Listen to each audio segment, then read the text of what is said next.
Hello, everybody, and welcome back to the Fairfield High School Podcast. I am your host, Patrick Bartholomew, and today we are doing our hoco themed episode. And I have two guests with me. Why don't you guys introduce yourselves? Hi, I'm Athziri Plasencia. Hello, my name is Timothy Vaugh.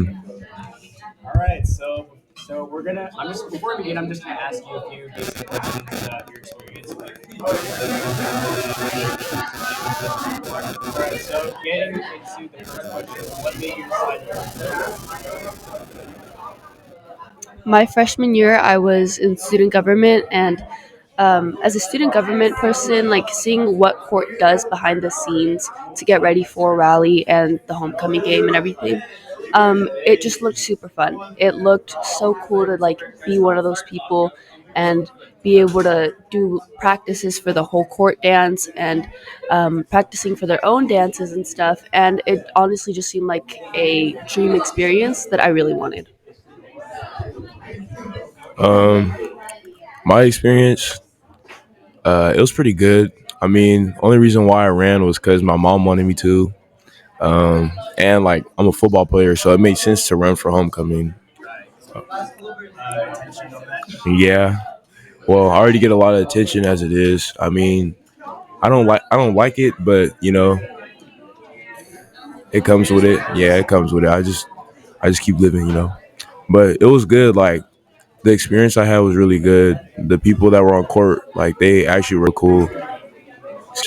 Um, yeah, I feel like we're probably the best homecoming court. I feel like we were.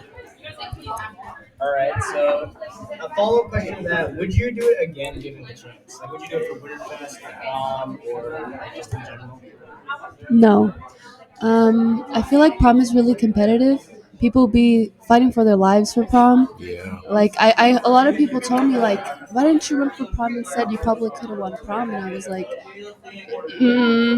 people make hops after prom, bro. Yes. They don't treat you the same. They don't. It's a wild one. And then for Winterfest, You gotta get I nominated for yeah, that you one, gotta right? get nominated for that one. And like I have a few teachers that I'm like super cool with, but like I only really focus on Miss Minnick ever. Yeah. So like Miss I don't, Minnick's yeah, hella just Miss Minnick. So I don't really talk to no other teachers like that.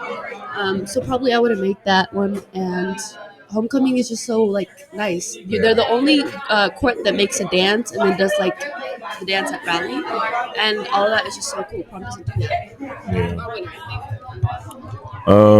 I don't think Winterfest I'd ever get picked ever in my life. I knew that would never happen. Just because teachers like they just think they don't think to ever pick me. And then prom. I mean, a lot of people told me to run for prom just because like, oh, you're Treyballin305, you should run for prom. Because who doesn't love Trey Ballin?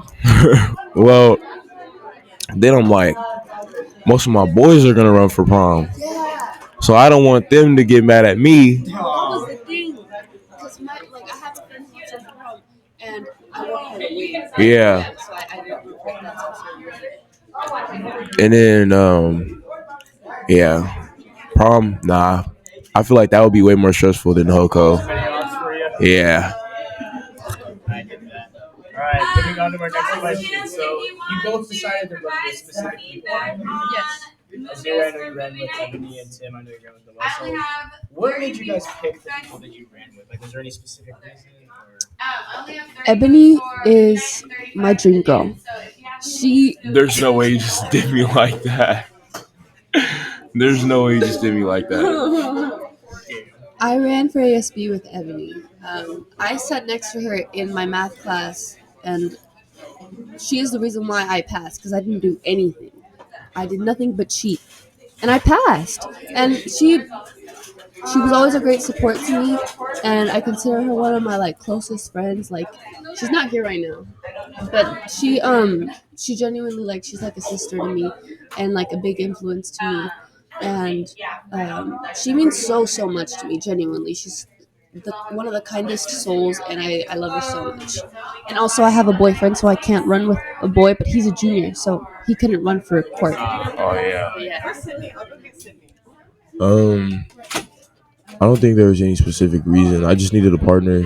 She needed a partner. I was like, hey, You trying to run? She's like, yeah. If it works, it works. Yeah, it works. We just ran together. I mean, I have fun running with her. She's cool. It's my friend. And honestly, the dance looked really cute at the game because the both of you guys had, you guys were in your Bear Creek stuff. You were the cheerleader and the football player. I felt bad though because after the game, after like the dance, the guy was trying to take a picture. Yeah, he was trying to take a picture, but I couldn't because my coach was like, "No, fuck those pictures. Like, you need to get your back over here." So then all of a sudden I was like, "Bro, I'm so sorry. I can't take no pictures." Like, I was running to the bench. I felt bad. Shout out to the cameraman though. He's from newspaper, right? I think his name is. I think it starts with a J. Well, shout out to my boy with the J from newspaper. I'll find him and then I'll put him in the description. Give him a shout out. All right, so going into our next question. So we were talking about choreo and the riot. What was the process in preparing for that like? Was it difficult? Was it fun? Was it hectic? So you had like a week, 2 weeks to prepare. We had a week to prepare, and that's what stressed me because Ebony and I both have very wishy-washy schedules. Like we do a lot. You guys are pretty busy. With being in ASB, and I'm also in conflict mediation, and being in I'm in 9 clubs this year. 9. Okay. I know, but I'm in 9 clubs this year. I have a lot. So trying to find time for us to both be able to practice, even if it's just like an hour of practice. We did it. We practiced, I think, every day leading up to that. And we did really well. I think also she's my partner for swing. So yeah, I saw you guys doing swing moves. That looked pretty fun. Yeah, it was. That was nerve-wracking because I was scared that if I got dropped on my side, I'd embarrass myself. But we did swing moves, which was super fun because I've been in swing since my freshman year, and it's one of my favorite clubs at school. But preparing for the my single dance with Ebony was different than homecoming court, the whole court.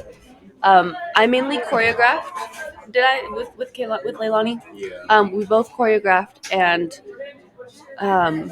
how long did practice take? It only took like maybe 45 minutes. We got it down. Yeah, we got it down in like an hour, and I really liked it. I thought it was a cool dance. Tim, your thoughts on the matter? I feel like preparing for the group dance, I had a lot of fun. Like, it came easy to me because, I can dance, so it's not really that hard to adapt to certain things.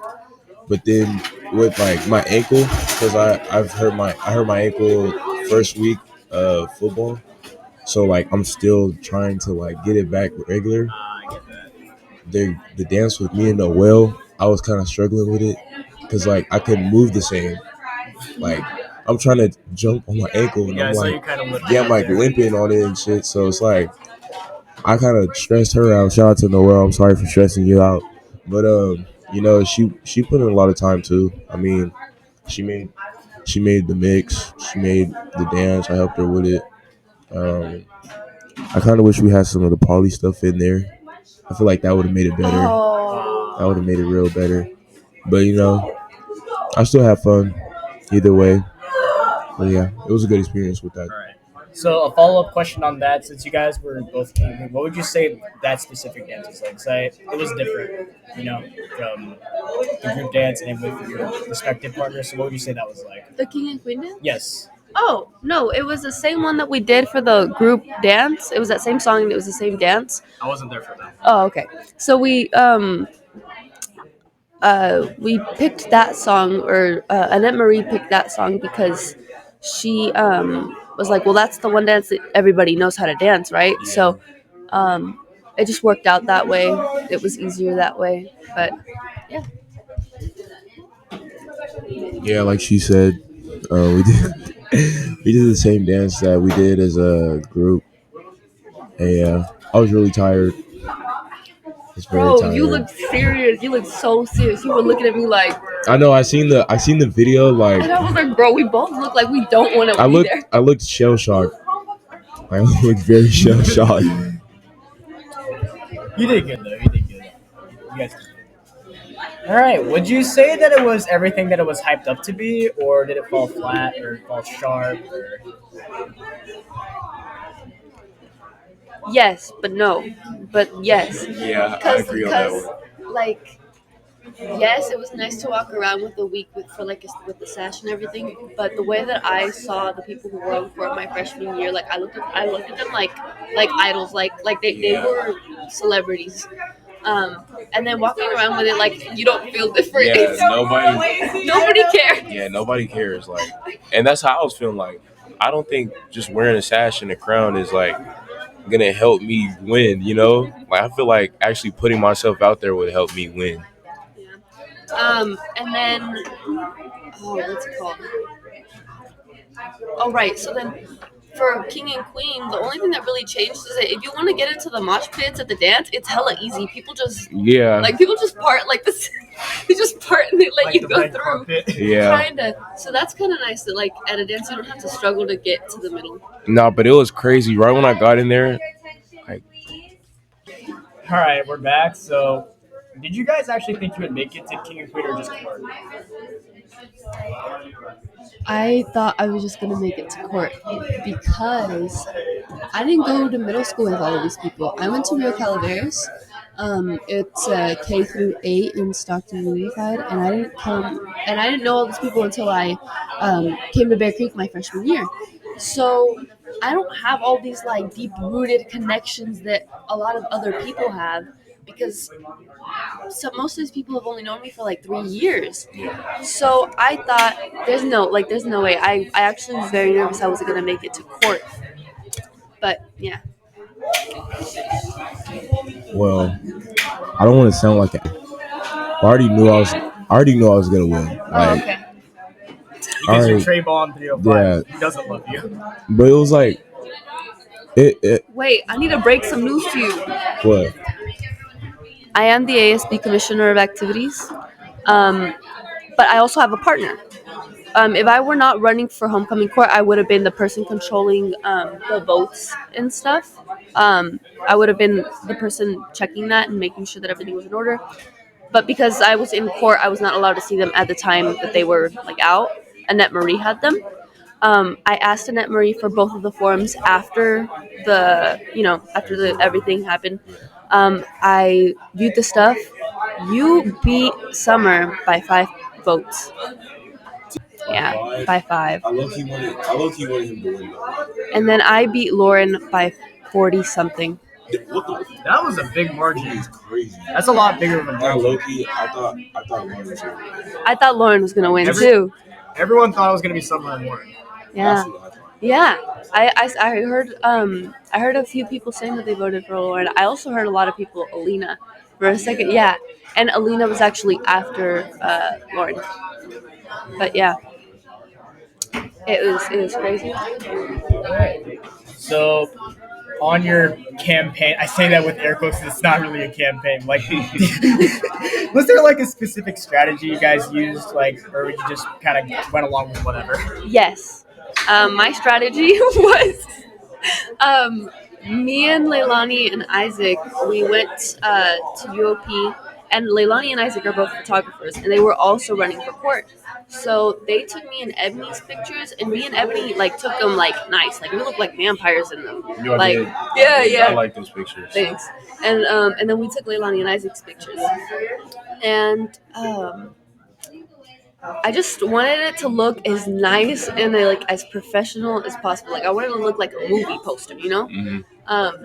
So that's what I did, and then I also I reached out to a lot of people, like with the like sending them the form and asking them to vote, and what else? I just posted it a lot. I also posted it on the BC belly dancing page because I'm president, so there too.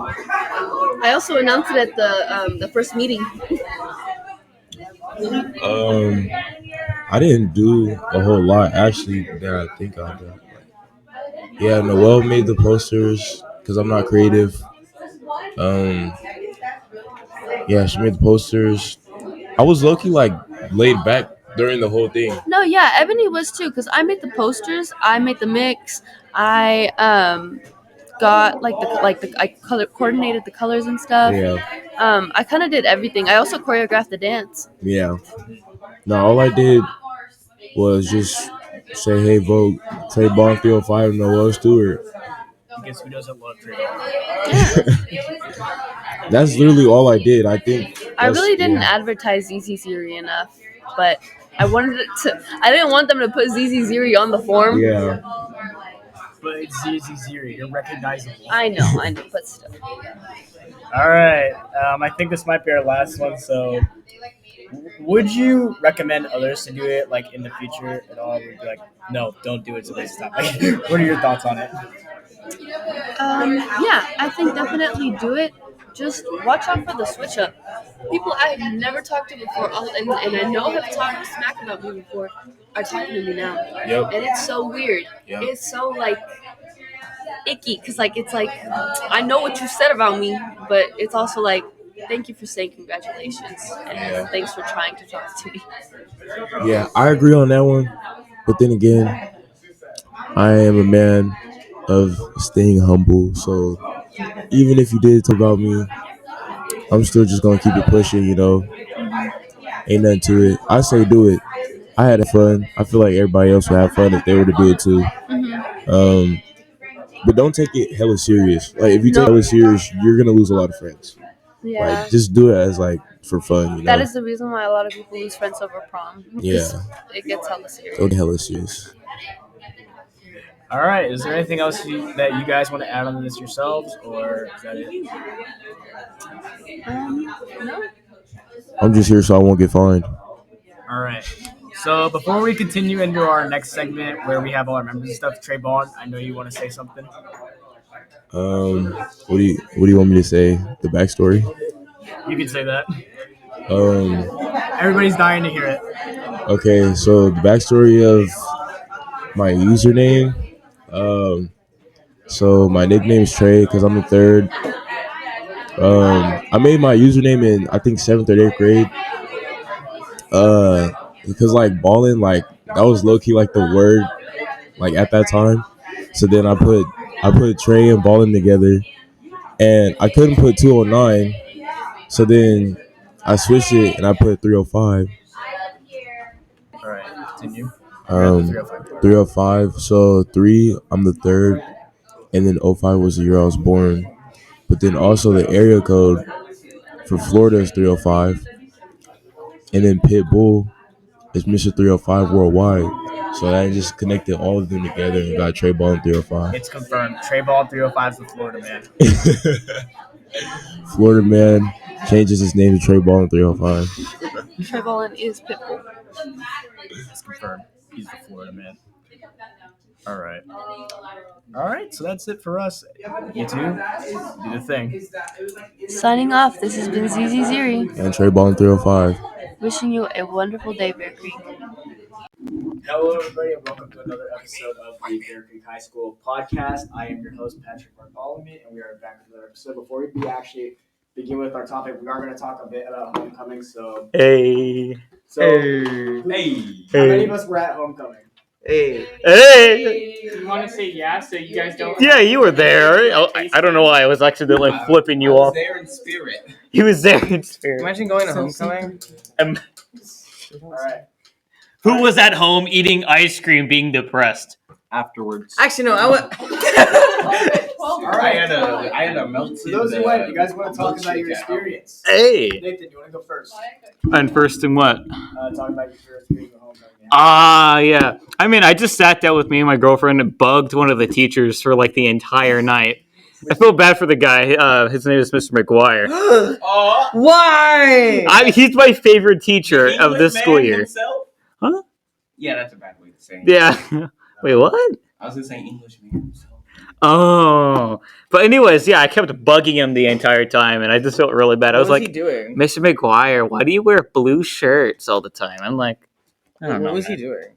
Huh? What was he doing? He was just making sure kids weren't leaning on the wall. It was like a fence. If you lean on it, it'll fall over because it wasn't held down or anything like that. Oh. It wasn't stable. Yeah, it was just a freestanding one. So yeah, that's what I did. Blake. I didn't go to homecoming because I I didn't want to go. I actually went to a music show local, nearby the school. So technically, I was out during homecoming. I just didn't do anything. I was out too during homecoming. I went to the Journey's concert in Reno. That was pretty cool. Stayed at the Nugget. Pretty cool experience. You went to Nevada, huh? It's not that Wait. far. Wait, isn't it in Nevada, right? I don't live in. I live in Nevada. I make the 2-hour drive every day to this one Bear Creek High School. Ah. Aiden, come on. I just hanged out with friends and ate. It's actually hung out. Sorry. And we're doing like grammar corrections now. Someone call the grammar police. That's all I did. Yeah. Not the grammar. Bookworm, doing all our drawings. Oh my gosh, shut up. I'm not drawing. Anyway, I basically did the same thing as Aiden. Also, you didn't mention that you put me on your shoulders. Anyway, Yeah. You did? No, I did not. Exactly. That was fun. We couldn't reach the thing though. The chandelier. the lone chandelier in the middle of the So you're saying the gym. Miss Bookworm grew a couple of inches? No. Technically no. And no. Yeah, no. And that was it. That was all I did. Hannah. Yeah, I basically just hung out with friends. We went to Applebee's afterwards to have some food. I didn't get to go. Applebee's. Chili's is better. Sorry. Yeah. But I did hear for life. Ain't it now? Throw the books at him. I did hear that our president went crowd surfing. Oh What? yeah. I did not hear about this. I did. Patrick, you went crowd surfing? Yes, I did go Yeah, crowd what? surfing. Crowd You're surfing. You're popular Let him enough? That's speak. crazy. That's crazy, bro. That's funny. I did. How? Wait, you went crowd surfing and didn't bother to tell me? You just said that you hung out with friends. I just wanted to do that. You were not bothered to go. Shut up, Aiden. Aiden, Dominic did Snow. you see me go crowd surfing? Yes. That was pretty fun. I don't know. Wait. I imagine just hearing what's that one song? The bird is the word in the background. I mean, surfing bird. Yeah. Is that what it's called? Yeah. I thought it was called Bird is the Word. All right. Now for you. Oh my lord, it's not going to reach you. Emerson. Then do you need to know? Do you want to talk about it? Is it not? I don't really care. Although there was a concerning amount of weed smell. Yeah, there was. Oh, It was Love sweet strongest smell. right next to the cafeteria. Yeah, It's just like- weed. You're on record. So. Drugs. I'll No. cut that out. And Cut I that have out. a Cut that out. Cut that out. reputation Cut that out. Yeah, I'll Cut it out. Yeah, cut it the- out. I'll cut them afterwards. Don't worry, I'll put it in. All right, my experience. Well, as you guys already know, I went crowd surfing. That was quite an experience. I also just hung out with most of my friends as well. It was pretty fun. We didn't really do anything crazy. I also did buy a snow cone there. They did have a snow cone truck. That was pretty fun. They tasted like medicine. Some of the flavors tasted like medicine. I mean, this is a school. Touche. secretly we're not feeding allowed us to have that much medicine. sugar. Huh? We're not allowed to have that much sugar. I like These school rules. All right, now we have homecoming out of the way. We are going to get into our. Oh, that was the lame part of homecoming. We didn't even talk about who won court and stuff. Oh, I was gonna say we didn't talk about the game either. I kind of Interview. I thought that'd be Cut fun. that out. Well, y'all didn't go to the game. I had to go to the game. You would have gone. Shut up, Aiden. Okay, I went to the homecoming. Actually, let me talk about my experience in homecoming. Oh, you went to the homecoming game? Yeah, I went to the homecoming game. I was forced. No, we're not. Okay. I was forced All right. Forced me. to the homecoming only game. Oh, yeah. All right, now Do we not got. touch these. All right. Do not touch these. Now we're gonna get into our actual segment, true crime. So we're gonna get into Specifically, unsolved mysteries. May I ask one question though? Go ahead. Who's the homecoming king and queen though? Athziri and Tim. Okay, now that's our last. Athziri and Tim? That's our last. Yeah. So Let's move on. That's our last question. Let's That's move our on. last question. Okay. All right. So, all right. Ruben, you want to start off? Oh, let Mr. Johnson. He's our special guest today. Yeah.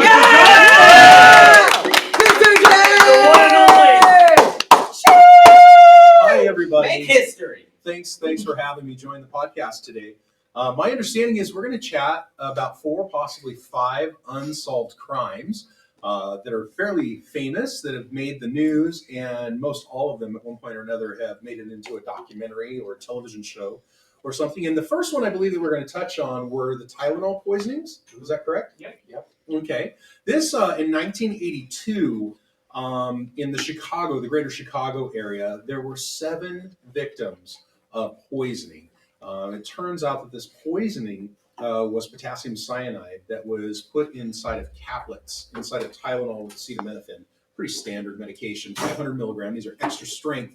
And at the time, caplets, there were no seals on bottles, there were no tape, there was no that protective thing on top of where you unscrew and you have to peel off that annoying thing off the top. That didn't exist. And sadly, in Chicago in the summer of 1982, a 12-year-old would be the first victim of these poisonings. Her name was Mary Kellerman. She had taken Tylenol, had a headache, wasn't feeling well, went to sleep, and sadly, the 12-year-old never woke up. The last victim to bookend that, his name was also Mary. Mary Reiner was a 27-year-old from Chicago who also died, and 5 other victims in between. Interestingly enough, this being unsolved, there was a gentleman from New York who claimed responsibility. It turns out that he was not responsible for these crimes at all, but he was trying to extort $1 million from Johnson & Johnson. And the gentleman, I wrote his name down, James, it's James Jervis.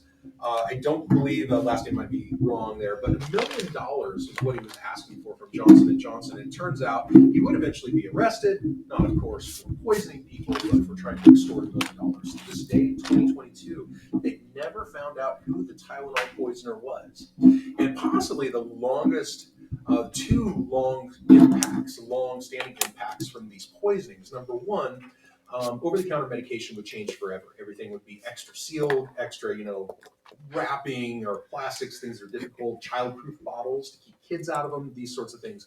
But the other thing on a more social level was the impact that it had on, believe it or not, Halloween. There were always rumors going around, so-and-so lives down the street, don't take candy from them because they're weird or something. But after these poisonings, it kind of really grew in the public consciousness about the poisoning of candy too. Are they going to do the same things to the candy that they did to the Tylenol? And these urban legends would be born of razor blades in the apples, or some sort of cyanide rubbed on Skittles, or whatever the case might be. And in fact, in 1982, by the time Halloween rolled around, most retailers experienced anywhere between 20 and 50% loss in sales because that many fewer people were participating in Halloween because of the fear that grew out of the Tylenol poisonings. And in a way that kind of more or less has parents more adamant about what exactly is in their trick-or-treating bags, right? Absolutely. Okay. Yeah, I know when I was growing up in my father's house, my stepmom would always check my little brother's candy bags before they ate them, or would have their grandma check on their bags, which I didn't really understand why. And for a while, I just thought it was a stupid thing. But now they never. Have you ever thought about it being just a factory mistake of any sort? Having metal in it, or because it was potassium cyanide, a very specific drug that wouldn't normally be found in the Tylenol factory. I think the answer is no. That it most likely had to have been put there by a person after production, because potassium cyanide wouldn't be found in the factory anywhere in Johnson & Johnson. They definitely keep their deadly medication, their different class scheduled drugs. They keep them separate in the factories and the production and manufacturing. So you gotta have to think that has to be some sort of worker over there, he just, I don't know, he or she might have just lost it and then just did it, It's interesting how they were separated, not had separate factories for them. Right. And so something that's interesting to note is the geographic location. All of these poisonings took place in the greater Chicago area. If this were to be done in the factories, those medications get sent all over the country, and they most likely would have been dispersed out and about. Now, it is possible, of course, if you have one batch and you poison those, that that specifically would go to the Chicago area. However, the Tylenol bottles that turned out to be the poison, where the poison came from, was in several different stores all around the greater Chicago area in about a 30-mile circle. So statistically speaking, those coming from the same batch, same factory, same worker poisoning those was unlikely. It was more likely that somebody was literally going into the stores, quietly opening up the package, opening up the bottle, and using some sort of device to put just a little bit of potassium cyanide on each of the tablets, because not all of the tablets in the bottle were poisoned. Correct me if I'm wrong here, but I'm pretty sure I read up one time that majority of the victims came from one family. Is that correct or not? There were some that survived from that family and others that died. That is true. I believe 3 of the victims were related. One of them in a different house, though. So do you think this could be any chance? Could it be like a targeted assault or just random? That's a good question. Later on, actually, the Unabomber, Ted Kaczynski, would be questioned about this crime. They would, because he seemed to seek out sometimes random victims and things like that, they thought that he was making a point, but he denied it, and he had no reason not to deny it. He was already in prison for the rest of his life at that point, and nothing was going to change, get better, or get worse. And he was fairly open about his crimes. He confessed all of the different crimes, the bombs that he mailed to different people and things like that. So it's difficult to tell if it was targeted. If it was one perpetrator, most likely it was. Again, access to potassium cyanide is not something that's simple. I suppose unless you ground up a bunch of peach pits and apple seeds and really went to work, you could make your own cyanide. Don't get any ideas. One last question before I hand it off to somebody else.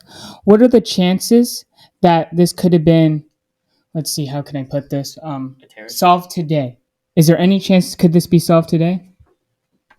I mean, looking from my standpoint as a teacher of criminal justice and law, I think absolutely. I think a lot of crimes, we're going to touch on the D.B. Cooper case in a little bit, and those are the types of crimes like that, the Tylenol poisonings, I think would be much easier with DNA technology, touch DNA, the fact that we can do fracturing of DNA, we can do lots of different things with just bits and pieces of code that we can rebuild and restrand to figure out the identity using apps that are available to us. That's how we caught the Golden State Killer.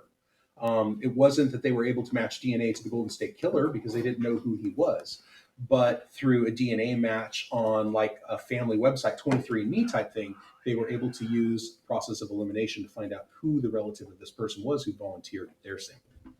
So you said earlier that if it was a single person, it was likely it was targeted. Do you know if like there's more evidence towards like a single person or a group of people? I think most of the evidence just comes because it's in one area. So if there were a target, I think it would be the greater Chicagoland area as opposed to individual people, because we never know who's going to take medicine for what reason. You can buy a bottle of Tylenol and it can sit on the shelf for 3 years before you ever need to open it. Maybe you've got one that's got a few left and you don't need to get to the new one. You found it on sale, whatever. So it is really difficult to tell how targeted they were. And of course, that being a part of the unsolved mystery is what, why, who? What can I ask? Like, what decade was this in? 1982 was the year, so the 80s.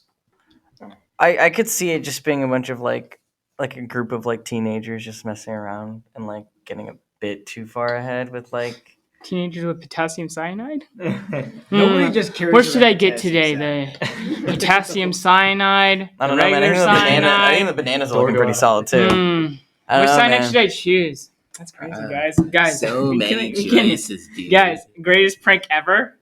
We just killed. I think it was just a prank. Though. It's just a prank, bro. It's just a prank. I think it was just okay. Well, because it doesn't make any sense to have a bunch to just open a bunch of that's almost childish in my opinion. To open a bunch of Tylenol pills and put random medicine. But what teenager you know that just casually carries around potassium cyanide? I don't know. Well, you can also say, given the fact that serial killers have some serial killers are documented to have like something wrong with their brain. You could also document that from documentation. Also, serial killers, there are some that just lose that sense of empathy, so they don't have a feeling of a person dying, so they don't have that sympathy or that thought of like what are the consequences of this person dying. They just don't have that. sociopathy. Or they even enjoy it in some cases. And another thing that I read up on, when people have anonymity, I think that's what you call it, like, or people that are like online, or people that are like are pretty much disguised or have some sort of like mask or some sort of protection of their identity, they're a lot more willing to do something that is considered terrible. For example, online, like talk about like politics or talk about something that's a hot topic to talk about. There's a reason the Ku Klux Klan hid behind masks. Yeah. In a way, it's like saying, because since people won't see your face or know who you are, you can essentially almost get away with anything. Practically, and that's when the technology wasn't there for like DNA reading, and that didn't come out until like the 90s, right? 1992, when DNA technology, well, it started it's existed for a while, but to be able to map it, I believe 1992. That was the year. Man, to be able to get a full mapping. Man, who wants to get in on this? Huh? Oh, he's getting back to it. I still hold strong to my prank theory. I mean, yes. Okay, yes, but it was this. Okay, listen. It was a minimal amount of time, and like, how long did it last? Like that there was this like amount of like these killings. Yeah, so it was like a minimum thing. They never found out who it was. What person? What, like, I just feel like that's just stupid. And is meant more of a joke, especially since they don't know what's happening. They're getting it. They're getting satisfaction out of the fact that they're doing it, not the fact that someone's getting killed or anything. I don't feel like they know that. So like, I feel like a bunch of like teens who were like probably really good with chemistry, knew something, had access to this stuff, were just being really stupid and doing it for like 2 months, and then like it just stopped becoming fun for them. Basically, a bunch, since this was like what, somewhere in the 90s? 80s. Early 80s. Early 80s to 90s or whatever. Pretty much, most of these people were trying to pull a Breaking Bad before it was popular. Pull a Breaking Bad. Not to joke around with the subject, but in a way, that's kind of a way of saying. Guys, we need to put the cyanide pills. Well, Mr. Johnson clearly said that it's probably adult maybe was trying to just kill for fun or something like that. And of course, the kid's theory was it's a prank from teenagers. So for that, we're going to leave that off and head on to the famous case of the Juice murder. So, Mr. Johnson, want to give us some insight of that O.J. Simpson case on Nicole Brown? And I was so confused. We have to go back to June of 1994. O.J. Simpson had been divorced from his ex-wife, Nicole Brown. They've been divorced for about a year and a half, and they decided to live apart from one another for probably obvious reasons. And are we going to get feedback with 2 mics?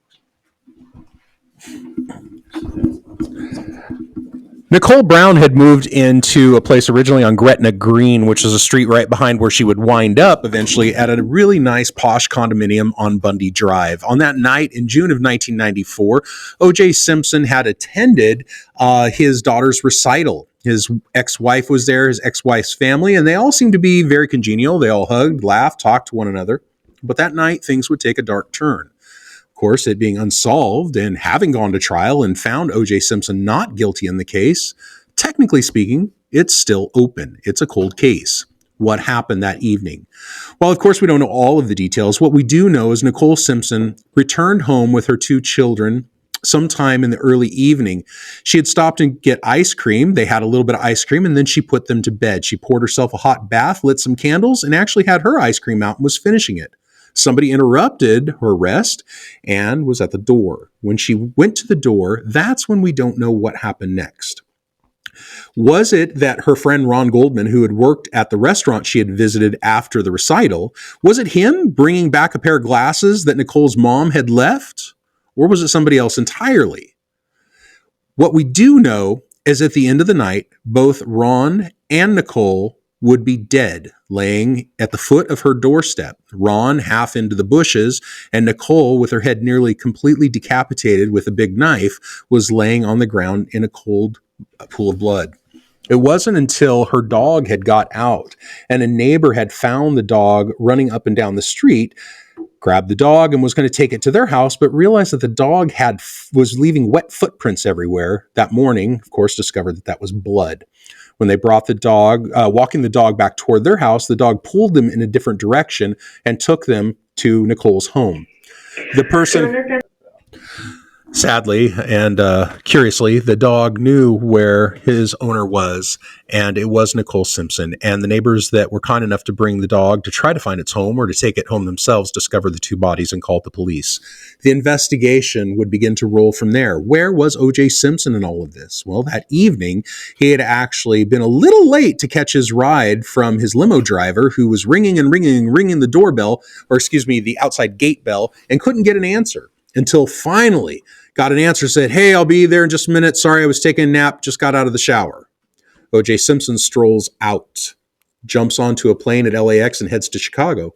Gets a phone call after he arrives that his wife has been found dead. He doesn't ask what happened. He doesn't ask, was she, sick? Was she murdered? Was it a car accident? Just says that he'll be home right away. Says he cuts his hand on a glass that he throws against the mirror in his hotel room in anger. Later on, this cut would prove to be evidence for the prosecution, saying that he cut himself with a knife as he was stabbing the two victims. But we don't know.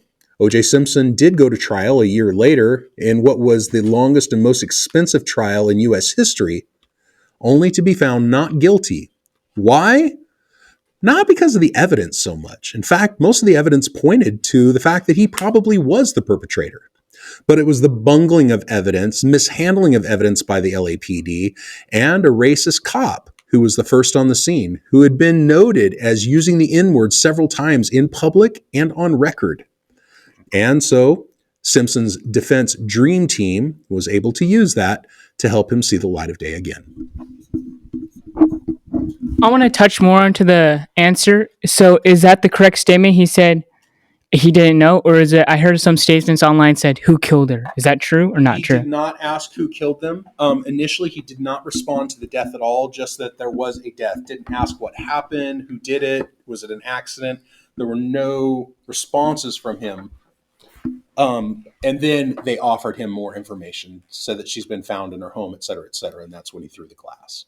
For the prosecution against OJ, did they take in the fact that car ride he took, the famous juice ride? The Bronco chase, it did play a factor. Sadly, it's only circumstantial evidence because it doesn't prove anything. It shows that he may have been trying to escape. It definitely adds to the story. That's what we refer to as circumstantial evidence. That sort of evidence makes him look guilty, but does not necessarily ensure that he is guilty. He left with some $15,000 in cash. He left with a fake goatee and a loaded gun. He was being driven. Initially, he said he was going down to the grave of Nicole Brown down in Orange County. It was a former teammate from both high school, college, all three, high school, college, and eventually NFL, would go with him, would actually drive him. His name is Al Cowlings, would drive him down the freeway. Now, the funny thing is there are actually two white Broncos in this story. OJ's white Bronco and Al Cowlings' twin white Bronco. One Bronco was most likely used to commit the crime, brought back, park eschewed. It was actually Al Cowlings' Bronco that the chase was happening on the 405 freeway. And to answer your question, yeah, that definitely raised a lot of red flags. So do you think this case is an example of, because I know I've been doing a lot of research into like sort of death penalty side of like the jury system, and it brought up a lot of questions on the ability of the justice system to do its job and prosecute people, or if it was more attuned to like money and circumstance. Would you say this is a case example of that? I don't know. In this case, it was such an expensive trial that I don't think anybody was trying to save money or time to do anything necessarily. But one could wonder, there were a lot of fishy things going on in Los Angeles Police Department, the Los Angeles Sheriff's Department, from beginning of time, I'm sure.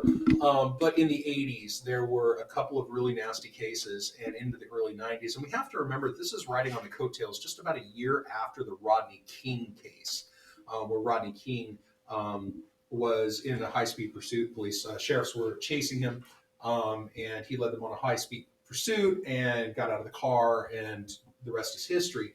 And this is fresh on the minds of people in the Los Angeles area. And I think it could be said that this case was sort of handled differently than it might have been had the Rodney King case not existed the year prior. All right.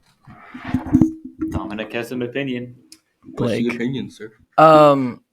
Personally, this case has always stumped me because it's like there's so many different routes, like, and it's just so minimal. It's like it's like we already have gone through trial, so he legally hasn't done it.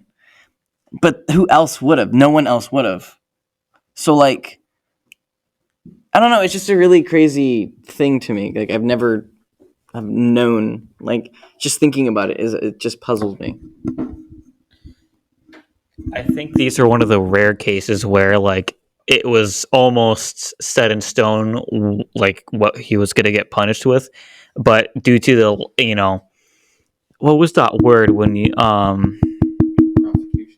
no it was I keep forgetting the word.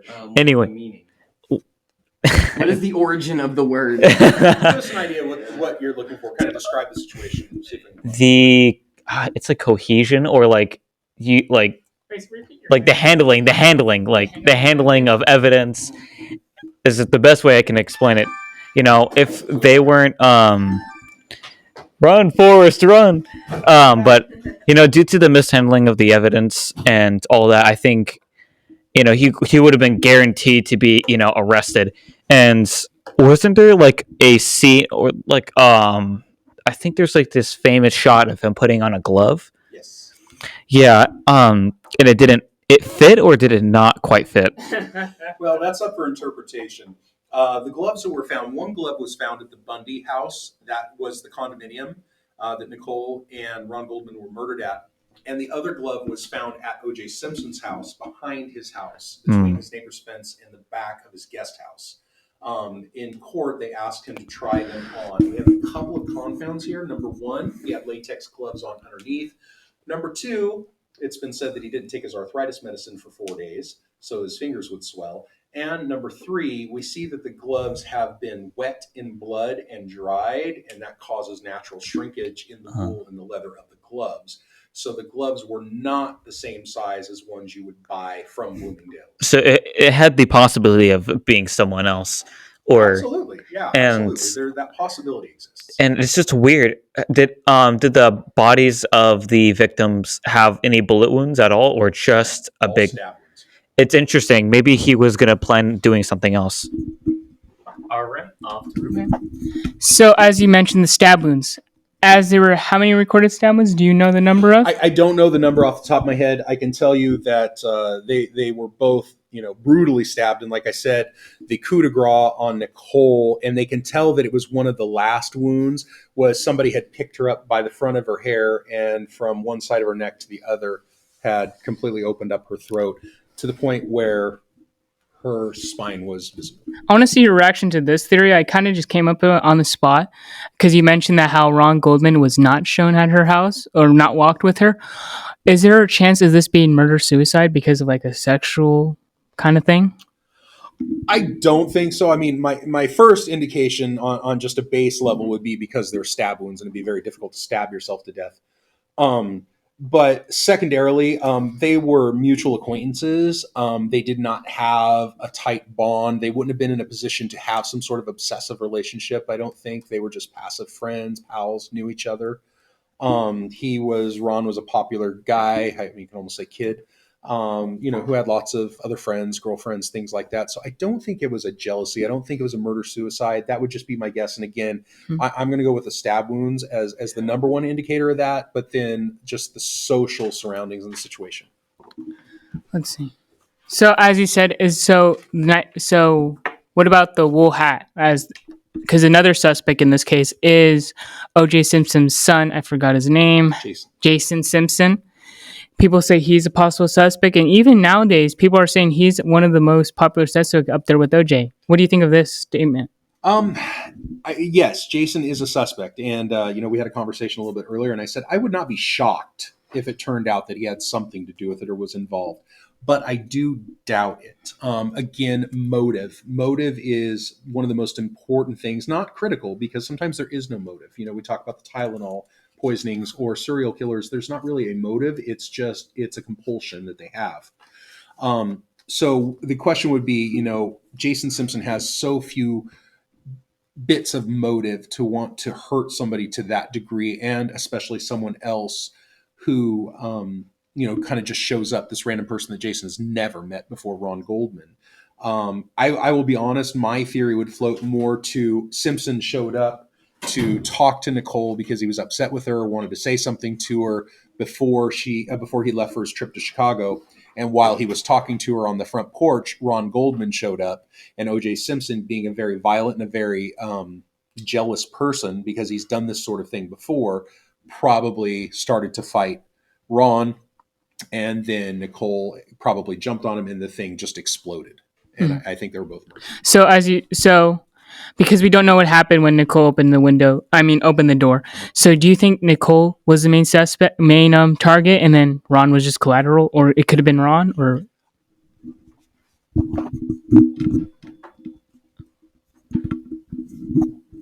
Oh, okay.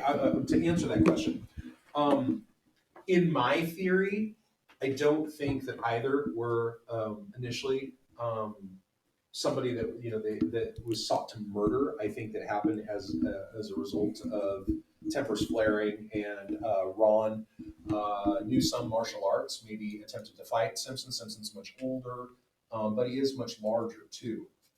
So it's difficult to tell. I think that if it were planned to be a murder, then yes, I think that Nicole was definitely the intended victim, just based on where the person came from. Entered through the back behind her condo. Those things all lead us to say that they were hunting this specific person. I feel like one thing that we didn't talk about was the abuse that OJ was very abusive during his relationship with Nicole. So I that paints him even more in a bad light. It's just he was very physically abusive with her, and a couple years after the court, he got imprisoned for assault and aggravated assault for someone selling his stuff or some stuff like that. Yes. So O.J. Simpson had caught word that a private dealer had some of his old memorabilia. That old memorabilia was supposed to be sold off, like the Heisman Trophy and some other things, to help pay what O.J. Simpson lost in civil court. He would lose the case in civil court, would have to pay the families a lot of money. So he had heard that this dealer in Las Vegas had this stuff in a small hotel kind of off the strip. And so he got together with a couple of friends with a gun, and they went into the room, broke into the room, well, actually knocked on the door, got in the room, held them hostage, and took all of the stuff back. And Simpson was found guilty on most of those crimes that you just described, and was sentenced to prison in Nevada. And he was released from prison, I believe it was 4 years ago now.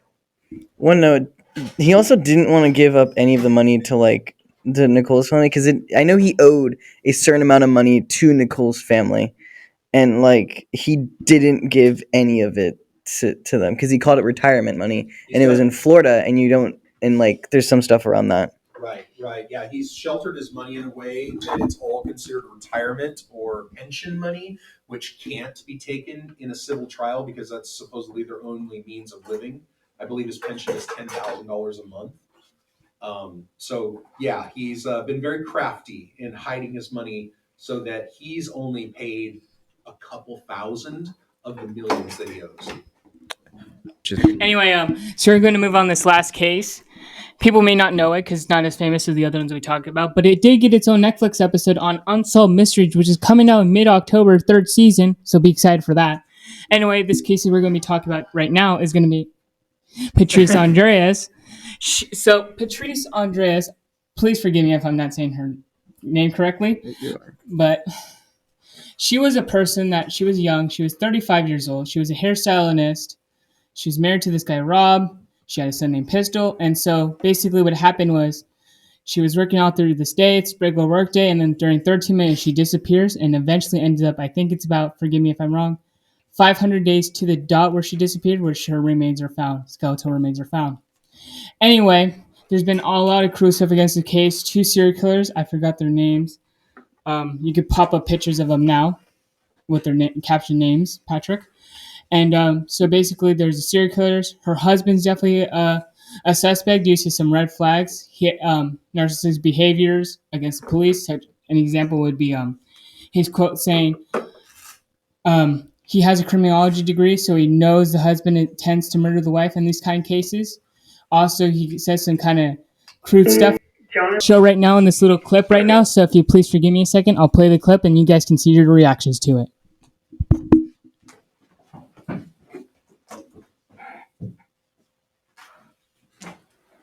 This is the location where we had the table where Mr. Tracy's remains were. I asked the people who That's took Rob, by the way. Patrice's remains. What I'd like you to do is the last farewell. I don't know if that's how I told you. Is to reassemble her. Lay her out for me. What is here?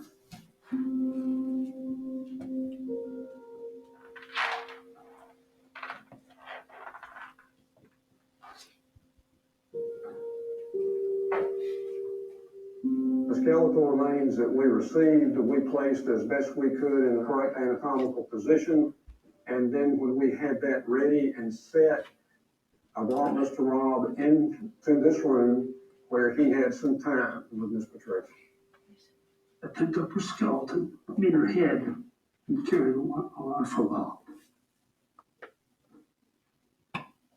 And as you see there, kind of showing. Kiss her goodbye. That's the last time I saw Patrice anywhere near intact. Probably for a year or longer after Patrice was returned to me, her ashes, she stayed in my bed. I slept with her. So as you can see there, kind of a little bit red flags. Maybe it's a little bit hoarderish feeling, I don't know, but there's just some red flags about this guy with his narcissistic behavior. Also, there is rumor that she was going to get a divorce, and then Rob out denies it. So that's another kind of flag. Her friends and Pistol, her son, said that she was going for a divorce and that Rob was not happy. But what's interesting about this case is that, as Mr. Johnson will explain, that the Georgia Police Department is not really, how would I put this? They don't have a great reputation. Like as you said, great reputation. And so Mr. Johnson will take it from here about the Georgia PD. Let's let Blake hit on something. I did not see you, Blake.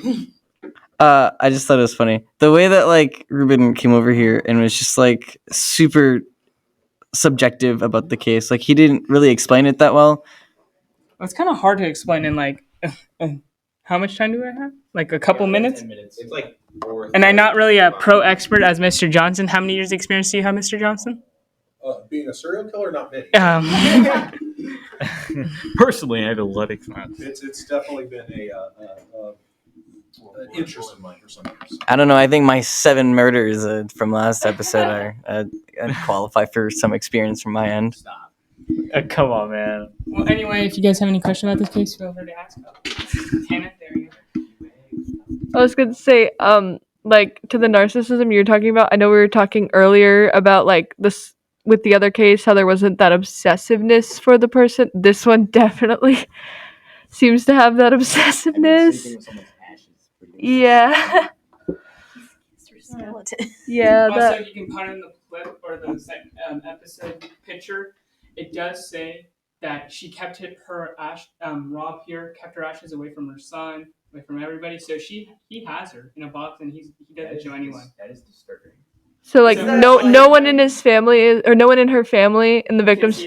Wow. That is just borderline disturbing. Is it like obsessiveness though? Yeah. Borderline. It is Yeah. disturbing, you know. And I also mean- just like, Compared to other murders I've seen, such as all these murders we talked about and unsolved,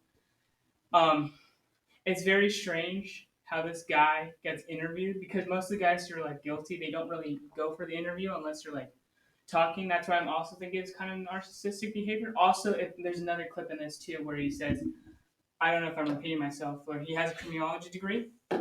So he says it outright to the interview. It's kind of chuckles about it. So it kind of gives that kind of awkward feeling. And as I said before, all our friends, Pistol even, except the police, think Rob is definitely probably has something to do with the case. I am not sure what to do here. I was going back and forth. I was like, do I hand it to Ruben? Do I hand it to Hannah? I have no idea. All right, honestly, yeah, I agree. He has a lot of narcissistic, behaviors and traits, and with the regard to the he had the criminology. As Ruben has stated 3 times. Yeah, so he has experience with, like, he has seen cases that have gone cold. He is like, I mean, he's bound to make some mistakes, but he knows what to do if he wants to get rid of someone, and I mean, do I find it weird that he has his wife ashes in bed? I mean, that's like, yeah, it's weird. But I think what really brings up the red flag is when he's not showing anyone else, and he has like full dedication to just having herself to him. So, yeah. Well, to show a little bit of your point, it is shown in the video in the show that he changed the locks of the house. So if you have a person missing, would your immediate thought be to change the locks of your house? It's just on an estate sale. Oh no! So let me explain that. So she was a hairstylist. So she's working the day-and-day job, like all of us here, getting the grind on.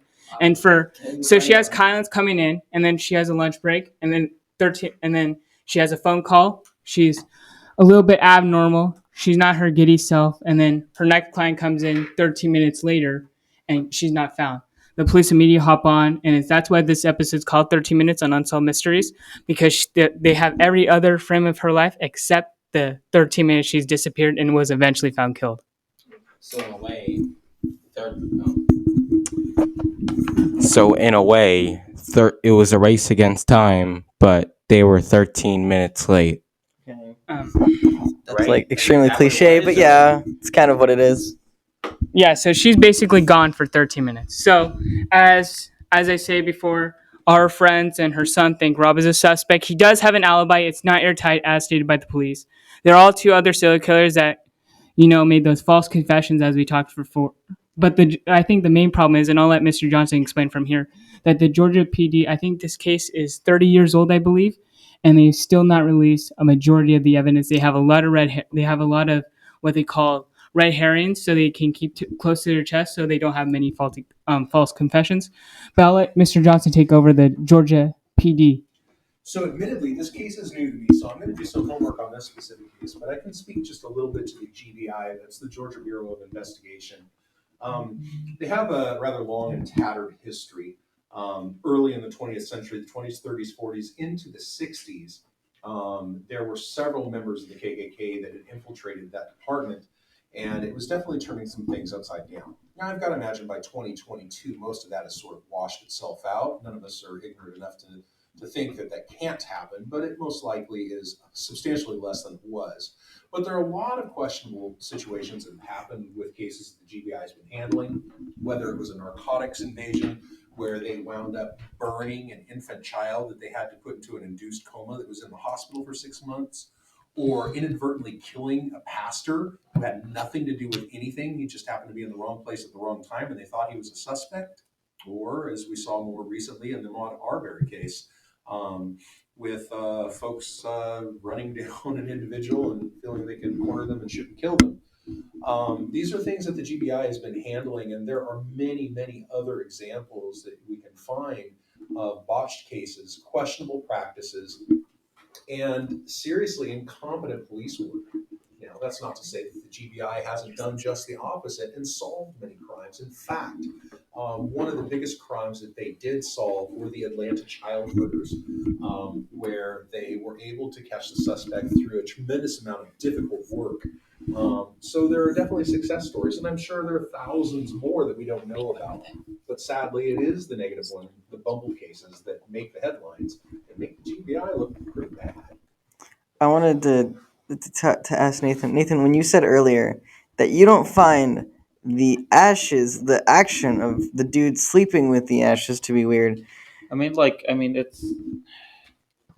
It's your wife, you know what I mean? Like, if you've been together for like, years and years and years, as long as it's nothing like, you're trying to do it with the box.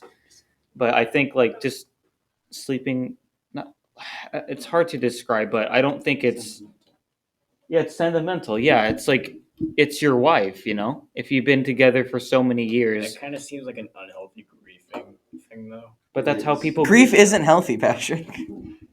There's healthy ways of grieving, you know that, right? Yeah. So let's let Hannah say something because we're about to wrap it up. Leads to the healing process, right? So. Okay. No. So, anyways, they said the 13 minutes. There is a Ford Taurus, a blue Ford Taurus. I believe there's other car models I have not stated, but they believe that is the 13 minutes. That car is definitely the prime. Whoever's the owner of that car definitely knows what happened. Could be the murderer, could not be. And that's why this case will remain unsolved.